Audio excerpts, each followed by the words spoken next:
Bismillahirrahmanirrahim. Assalamualaikum warahmatullahi wabarakatuh. Selamat berjumpa kembali pada perkuliahan online kita bersama saya Iman Sofik, Universitas Sains dan Teknologi Komputer atau Universitas Sekom. Kuliahnya menyenangkan. Baiklah teman-teman, untuk kali ini kita akan melanjutkan materi tentang SEL. Jadi sebagai perbandingan, karena teknologi semakin berkembang, teknologi semakin memenuhi kebutuhan dari apa yang diinginkan manusia. Demikian juga dengan database.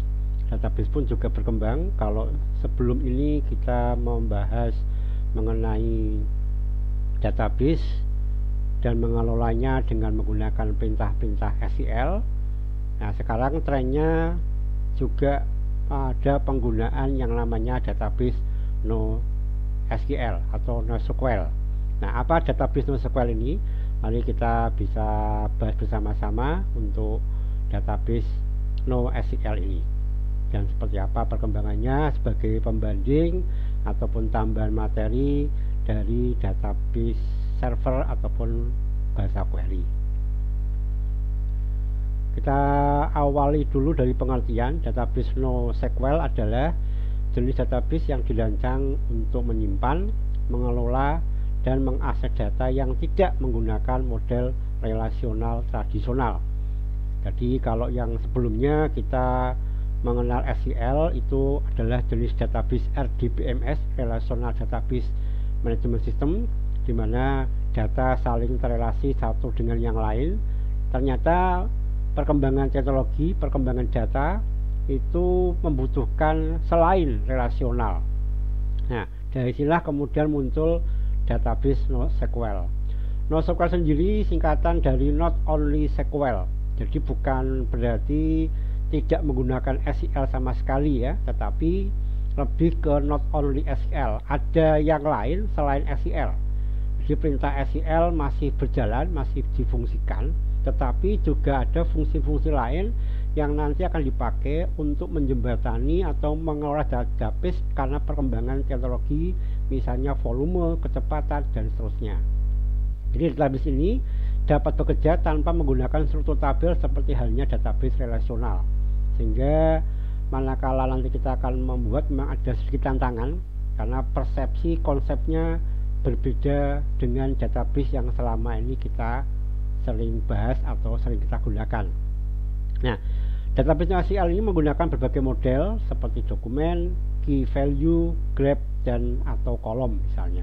Nanti kita lihat berbagai macam jenis-jenis database NoSQL yang lain ya. Nah, karakteristik dari database NoSQL adalah yang pertama scalability. Jadi database NoSQL ini mendukung skalabilitas horizontal, memungkinkan penambahan server baru tanpa mempengaruhi performa sistem. Jadi kalau kita selama ini menggunakan database SQL itu cenderung database-nya center, database-nya terpusat, berada pada satu server yang sama. Tetapi NoSQL ini mendukung untuk menambah atau membuat server-server baru, membuat data-data terpusat yang baru, sehingga data servernya nanti bisa lebih banyak, dan ini akan dipertimbangkan manakala nanti kebutuhannya pun juga semakin meningkat. Kemudian yang kedua adalah availability. Jadi availability ini adalah dirancang untuk memberikan ketersediaan yang tinggi bahkan jika terjadi kegagalan pada sebagian node dalam sistem, sehingga pada saat replikasi nanti bisa jadi datanya berbeda tetapi hasil akhirnya bisa sama ya. Yang ketiga adalah replication and eventual consistent, mendukung replikasi data untuk meningkatkan ketersediaan dan memastikan redundansi data. Ini data-data sekarang ini cenderung relatif jumlahnya banyak sehingga redundansi bahkan bisa saja tidak terhindarkan. Sistem ini menggunakan konsistensi akhir, di mana semua node pada akhirnya akan memiliki data yang sama, meskipun pada saat pembaruan bisa jadi berbeda-beda. Jadi karena servernya tadi berada di berbagai macam lokasi, bisa jadi satu server dengan server yang lainnya itu berisi data yang berbeda pada saat yang berbeda, tapi pada akhirnya nanti akan membentuk suatu data yang sama. Yang keempat adalah sharding of file, di proses membagi data atau share data menjadi beberapa bagian yang disimpan di server yang berbeda. Yang kelima, high performance data access, yaitu dirancang untuk memberikan akses data yang cepat, baik untuk membaca ataupun nantinya untuk menulis. Jadi sekarang ini kan isunya data besar, kecepatannya semakin meningkat, ya, kebutuhan data juga berada di mana-mana, sehingga NoSQL mendukung teknologi yang semacam itu.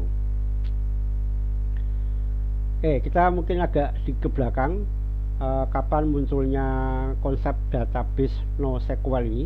Jadi konsep database NoSQL ini muncul pada akhir tahun 90-an atau di awal tahun 2000-an, ya, sebagai respon terhadap keterbatasan database relasional dalam menangani data yang berskala besar.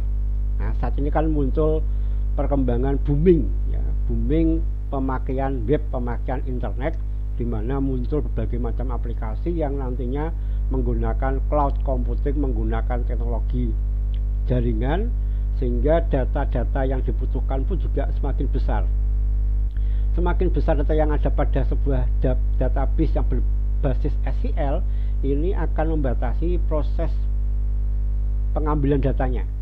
Di proses loadnya akan semakin lama dan juga semakin rumit dalam menangani data yang terpusat tadi. Ya, istilah NoSQL sendiri dipopulerkan oleh Johan Oscarsson pada tahun 2009. Ya, NoSQL juga dikaitkan dengan kemunculan Google Big Table pada tahun 2004 ataupun Amazon Dynamo pada tahun 2007. Ini sebuah dua buah database yang menjadi pelopor, ya, dalam pengembangan sistem database NoSQL yang memang dirancang untuk mendukung skalabilitas yang sangat besar dan ketersediaan yang sangat tinggi. Konsep ini terus berkembang untuk mendukung kebutuhan data modern. Seperti kita ketahui, sekarang ini ada big data, ada analytic real time, ada IoT yang memang membutuhkan data-data yang cepat dan juga tinggi. Nah, ini adalah kegunaan beberapa database NoSQL. Artinya kapan kita perlu menggunakan database NoSQL, pertimbangannya adalah diantaranya ini. Jadi aplikasi dengan data yang tidak terstruktur. Jadi NoSQL ini ideal untuk aplikasi yang menangani data tidak terstruktur atau semi terstruktur. Walaupun sekali lagi juga masih memungkinkan untuk data yang terstruktur, seperti data multimedia, dokumen ataupun data yang berbentuk JSON, ya, JavaScript objek, ya. Kemudian yang kedua adalah big data analytic. Big data analytic ini mampu menangani volume data yang sangat besar dengan cepat. Jadi NoSQL sering dipakai untuk penggunaan analitik big data. Kemudian juga aplikasi dengan lalu lintas yang tinggi, permintaan tinggi, misalnya seperti medsos, e-commerce, aplikasi untuk order, ya, itu masuk ke big data, juga perlu NoSQL. Kemudian juga IoT, ya, IoT, perangkat-perangkat yang terhubung satu dengan yang lainnya, itu tiap kali kan juga membutuhkan data, sensor-sensor yang ada, yaitu tiap menit bahkan mungkin detik akan selalu memberikan data, sehingga butuh penyimpanan yang besar, koneksi yang cepat. Maka NoSQL sangat mendukung hal-hal yang semacam itu. Kelebihan dari database NoSQL diantaranya adalah kinerja yang tinggi, menawarkan kinerja yang tinggi untuk membaca dan menulis data dalam jumlah yang besar. Kemudian skalabilitas yang mudah, mendukung proses penambahan server baru, ya, sehingga manakala diperkirakan database-nya itu perlu server di lokasi yang baru, maka NoSQL sangat mendukung hal-hal yang semacam itu. Kemudian fleksibilitas model data. Di model data yang ada bisa disesuaikan dengan kebutuhan aplikasi-aplikasi tertentu. Yang terakhir, kemampuan data untuk terdistribusi. Jadi untuk mendukung aplikasi data di beberapa lokasi geografis, meningkatkan ketersediaan dan ketahanan terhadap kegagalan. Nah, selain kelebihan, tentunya NoSQL juga pastinya punya kelemahan. Sehingga nanti kita bisa mempertimbangkan manakah dari kelebihan dan kelemahan yang ada, sehingga kita bisa menentukan data yang kita butuhkan itu yang NoSQL apakah yang SQL. Kekurangannya adalah konsistensi data. Jadi implementasi NoSQL mengorbankan konsistensi kuat demi ketersediaan dan skalabilitas, karena memang sampai dengan saat ini masing-masing database NoSQL itu belum punya standar, ya, belum punya standar yang universal mengenai tipe-tipe data yang dipakai. Berbeda dengan SQL yang jelas dari tipe data teks, karakter, numerik, date, ya. Tapi kalau yang NoSQL ini datanya bisa disesuaikan dengan kebutuhan. Ya.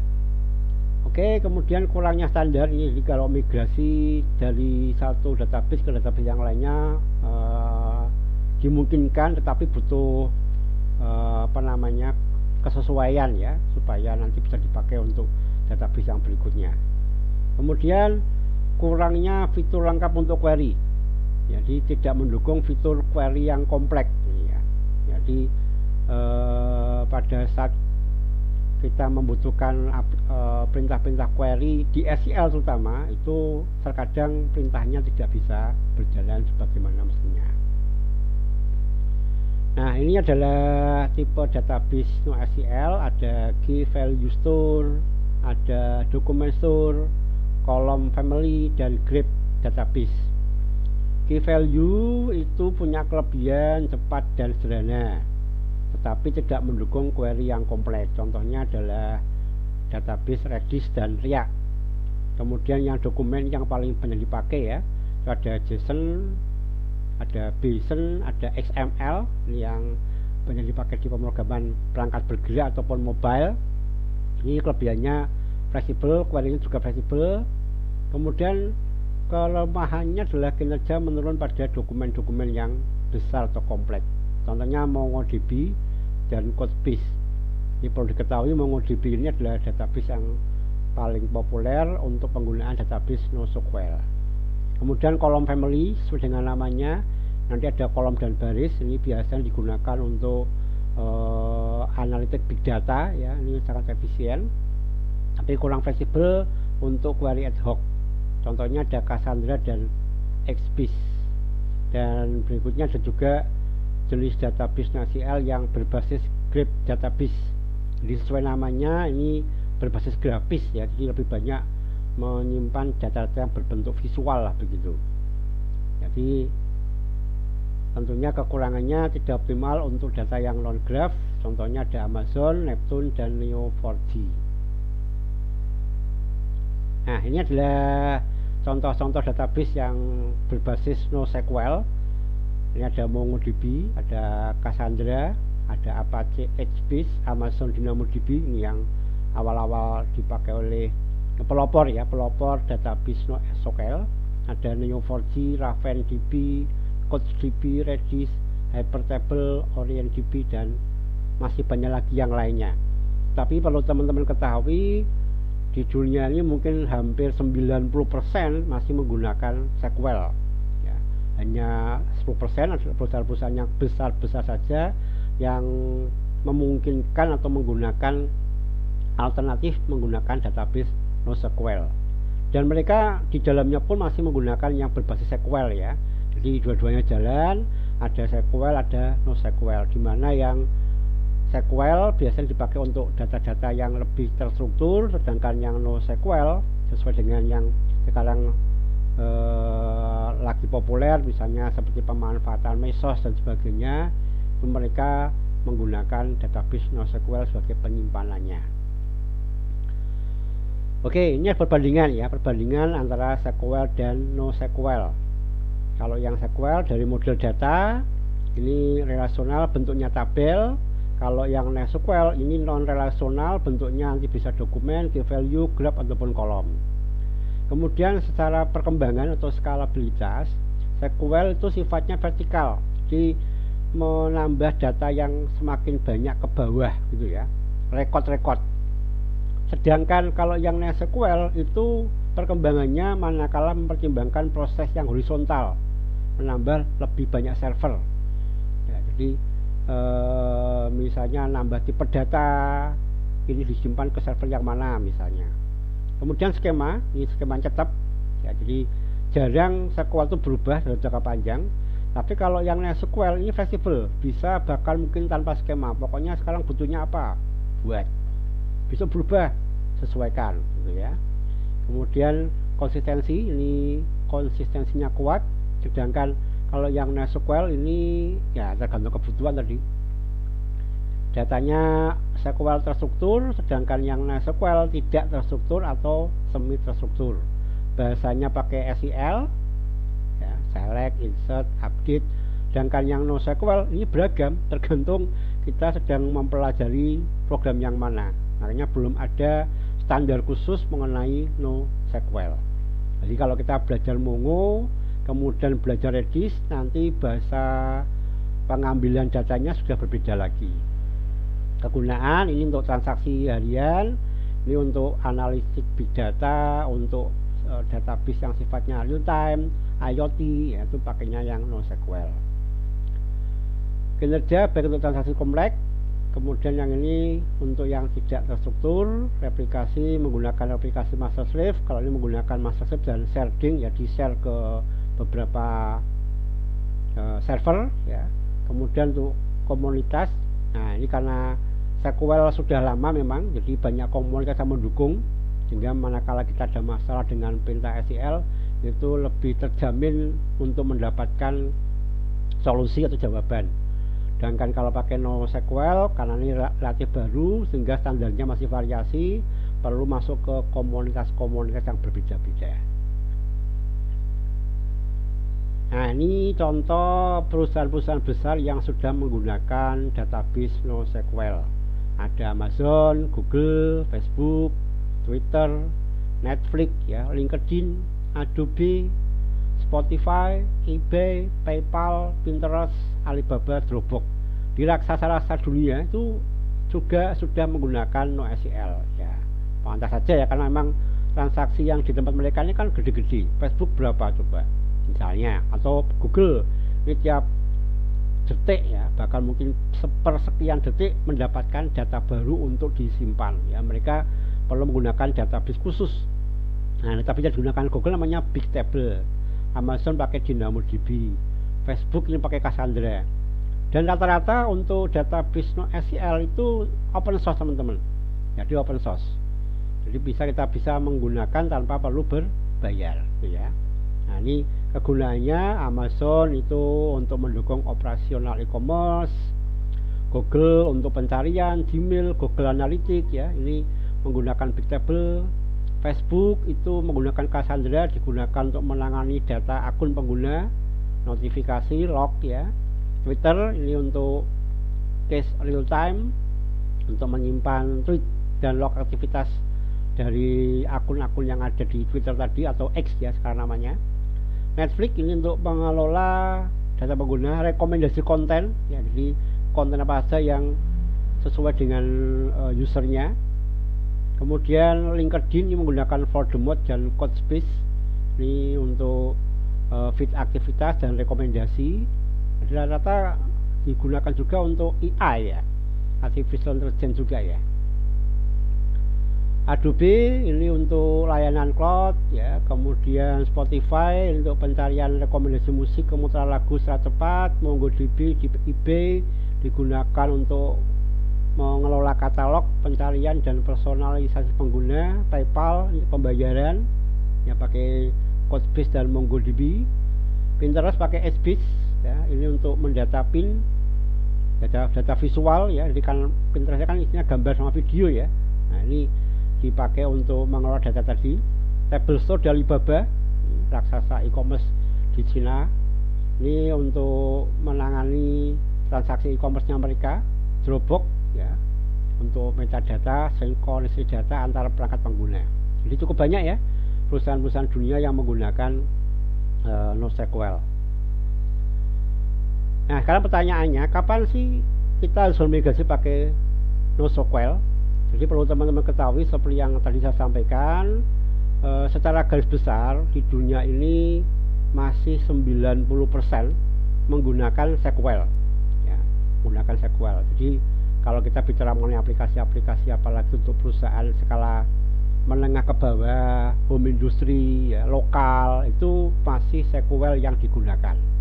Mau pakai MySQL, MariaDB, atau SQL Server, itu pilihan-pilihan yang barangkali masih cukup besar pengguna ataupun pemanfaatannya.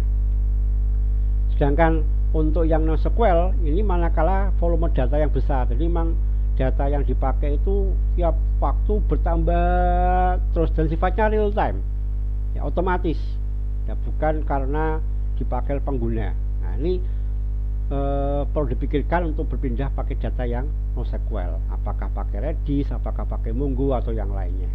Kemudian skalabilitas jika memerlukan perpindahan ke server yang baru. Jadi ada perencanaan nanti servernya ada di lokasi mana-mana saja, tidak lagi terpusat, maka database NoSQL ini yang merupakan alternatif pilihan yang bisa digunakan atau dipakai. Nah, demikian teman-teman untuk tambahan materi mengenai bahasa query yang bisa saya sampaikan. Untuk berikutnya kita akan menuju ke ujian akhir semester. Silakan dipersiapkan, pelajari mulai dari pertemuan awal sampai dengan pertemuan yang terakhir.